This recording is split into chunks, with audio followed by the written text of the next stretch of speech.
अस्सलाम वालेकुम। इसके पहले की क्लास में हमने पाठ क्रमांक 3 अपकार का उपकार पढ़ा है। इसके लेखक डॉक्टर दर्शन सिंह आसट है, उनके बारे में भी हमने देख लिया है। अब हम स्वाध्याय की तरफ आते हैं। स्वाध्याय में सबसे पहले हम देखेंगे नए शब्द। नए शब्द हमेशा की तरह नए शब्द शब्दार्थ देखेंगे। अक्सर, प्राय, हमेशा। दुर्व्यवहार, इसका अर्थ होता है बुरा व्यवहार। तंग करना, परेशान करना। कौवा कछुए को तंग करता था, परेशान करता था। भलमानसता, सज्जनता, अच्छाइयाँ। अपकार, बुराई। उपकार, भलाई। उसी प्रकार से दंपति, पति पत्नी। करनी, करने का अर्थ होता है कृति, यानी उसके द्वारा किया जाने वाला कार्य। शब्दार्थ के बाद हम कहावत और मुहावरे देखेंगे। कहावत और मुहावरे का उपयोग वाक्य में सुंदरता लाने के लिए किया जाता है।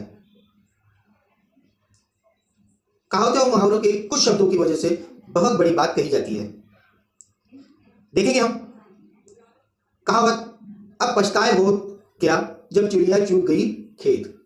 इसका अर्थ होता है अवसर निकल जाने के बाद पश्चाताप का कोई लाभ नहीं। यानी अवसर निकल जाने के बाद, अवसर यानी समय निकल जाने के बाद में, उस समय पे वो कार्य न करने पर पश्चाताप यानी पछताने का कोई लाभ नहीं, फायदा नहीं, कोई फायदा नहीं। लाभ यानी फायदा। उसी प्रकार से मुहावरे देखेंगे। आसमान सिर पर उठा लेना, शोर मचाना। उसका अर्थ होता है शोर मचाना, आसमान सर पर उठा लेना, चिल्ला चिल्ला के आसमान सर पर उठा लेना, बहुत ज्यादा अधिक शोर करना। फूट फूट कर रोना, विलाप करना, अधिक रोना, बहुत ज्यादा रोना। जब जागो तभी सवेरा, जब समझो तभी अच्छा। इसी प्रकार से आगे देखेंगे हम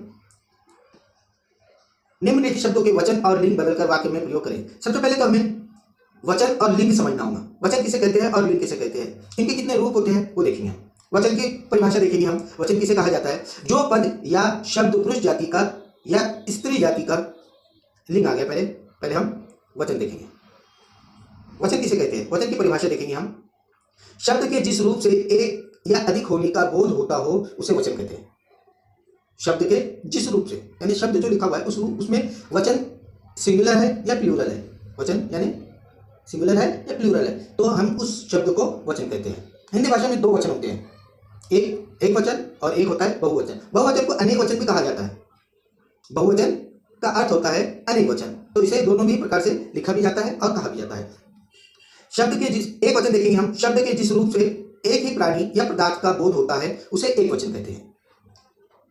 इसी प्रकार से वचन की दूसरा रूप बहुवचन या अनेक वचन। शब्द के जिस रूप से एक से अधिक प्राणी या पदार्थ का बोध होता है उसे बहुवचन कहते हैं।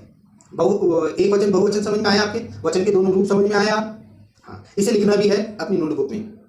इसके बाद देखेंगे हम लिंग। लिंग की परिभाषा, जो पद या शब्द पुरुष जाति, जो शब्द या पद पुरुष जाति या स्त्री जाति का बोध कराता है वह लिंग कहलाता है। हिंदी भाषा में दो लिंग पढ़ेंगे अभी हम। एक लिंग और होता है, इसको जिसे नपुंसक लिंग कहा जाता है। अभी तो फिलहाल आप पुल्लिंग और स्त्रीलिंग ही पढ़ेंगे। पुल्लिंग, जो पद या शब्द पुरुष जाति सूचित करते हैं उन्हें पुल्लिंग कहते हैं। जो शब्द से पुरुष जाति का बोध होता हो उसे पुल्लिंग कहते हैं। स्त्रीलिंग, जो पद या शब्द स्त्री जाति सूचित करते हैं उन्हें स्त्रीलिंग कहते हैं। वेरी गुड, बहुत इजी है, आसानी से आप समझ गए होंगे। इसके बाद हम जो एक्सरसाइज दी हुई है उसे करेंगे। आपको एक्सरसाइज भी इसी प्रकार से लिखना है। वचन, आधे इसमें वचन दिया हुआ है, इस साइड में वचन दिया हुआ है और इस साइड में लिंग दिया हुआ है। हमें पहले वचन देखेंगे। वचन का स्टार्ट करेंगे हम थैली से। थैली एक वचन है, इसका अनेक वचन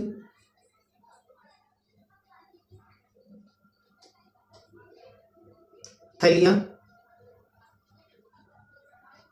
थैली का अनेक वचन होगा थैलियां। दीवार का अनेक वचन दीवारों। वस्तु का अनेक वचन वस्तुओं। और बालक का वचन अनेक वचन बालकों होगा।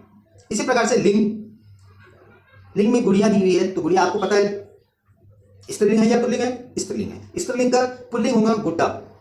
अध्यापिका, स्त्री शिक्षक को अध्यापिका कहा जाता है।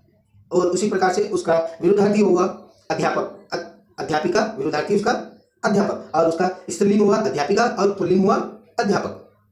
अभिनेत्री, अभिनय करने वाले एक्टर, उनको कहा जाता है अभिनेता, और जो एक्ट्रेस होती है उन्हें कहा जाता है अभिनेत्री। सास स्त्रीलिंग, ससुर पुल्लिंग। अभिनय स्त्रीलिंग, पुल्लिंग और एक वचन, अनेक वचन, वचन परिवर्तित करके हम इन्हें वाक्य में उपयोग करेंगे। देखेंगे हम किस प्रकार से वाक्य में उपयोग किया जाता है।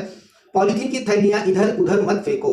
थैलियां, थैली का थैलियां, थैली एक वचन, थैलियां अनेक वचन। उसी प्रकार से दूसरा देखिए, दीवारों पर पोस्टर लगाना मना है। वाक्य में उपयोग किया हमने दीवार एक वचन और दीवारों अनेक वचन। तीसरा, दुकान में खाद्य वस्तुओं का भंडार है। वस्तुओं, वस्तु का अनेक वचन, वस्तुओं। नंबर 4, बालकों ने स्वच्छता अभियान में भाग लिया। बालक एक वचन और बालकों ने अनेक वचन। उसी प्रकार से हम लिंग परिवर्तन करके वाक्य में उपयोग करेंगे। लिंग जो दिए हुए है, स्त्रीलिंग दिया हुआ है, मेरे गुड्डे की पोशाक सुंदर है। क्या दिया हुआ था वहां पे? गुड़िया। गुड़िया का पुल्लिंग क्या हुआ? गुड़िया स्त्रीलिंग है, स्त्रीलिंग को परिवर्तित किया हमने गुड्डे में, और क्या लिखे? मेरे गुड्डे की पोशाक सुंदर है। नंबर 2, अध्यापक पर्यावरण संबंधित जानकारी देते हैं। वहां पर लिखा हुआ है, क्या लिखा हुआ है? अध्यापिका। अध्यापिका को हमने क्या किया? लिंग परिवर्तन किया, यस, पुल्लिंग अध्यापक, और वो संबंधित जानकारी देता है, पर्यावरण संबंधित जानकारी देता है। आगे देखिए, वो अभिनेत्री ने अच्छा अभिनय किया। इसी प्रकार से 14, सीमा के ससुर किसान है। सास का पुल्लिंग ससुर। Very good. आगे देखते हैं कुछ और एक्सरसाइज है। कौन बताओ, यहां पे आपको लिखना है कौन है ये।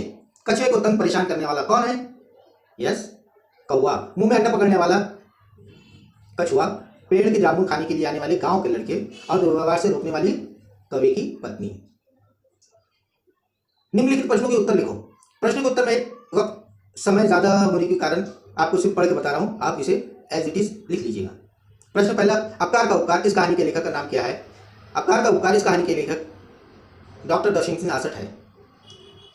प्रस्तुत कहानी में लेखक ने क्या संदेश दिया है? प्रस्तुत कहानी में लेखक ने यह संदेश दिया है कि हमारे साथ दुर्व्यवहार करने वालों के साथ भी सौहार्दपूर्ण व्यवहार करना चाहिए। डॉक्टर दर्शन सिंह आसठ की रचनाएं कौन कौन सी है? हम देखेंगे, डॉक्टर अरशद आसठ की रचनाएं पापा अब ऐसा नहीं होगा, मेहनत की कमाई का सुख आदि है। जामुन का पेड़ कहाँ था? जामुन का पेड़ तालाब के किनारे था। कौवे की पत्नी का स्वभाव कैसा था? कौवे की पत्नी का स्वभाव नम्र था। कौवे को किस कार्य में बड़ा मजा आता था? उत्तर है, कौवे को कछुए को परेशान करने में बड़ा मजा आता था। कौवे के परेशान करने का कछुए पर क्या असर हुआ? उत्तर, कौवे के परेशान करने के कारण कछुए ने तालाब के बाहर आना कम कर दिया। Very good. कौवा दंपति किस कारण दुखी थे? कौवा दंपति अपना एक अंडा तालाब में गिर जाने के कारण दुखी थे। कछुए ने किस प्रकार कौवे पर उपकार किया? कछुए ने किस प्रकार कौवे पर उपकार किया? उत्तर, कछुए ने कौवा दंपति का अंडा तालाब से बचाकर कौवे पर उपकार किया। इस प्रकार से यह हमारी पूरी एक्सरसाइज कंप्लीट हुई। इसे आप अपनी कॉपी में नोट डाउन कर लीजिए। ठीक है, अस्सलाम वालेकुम।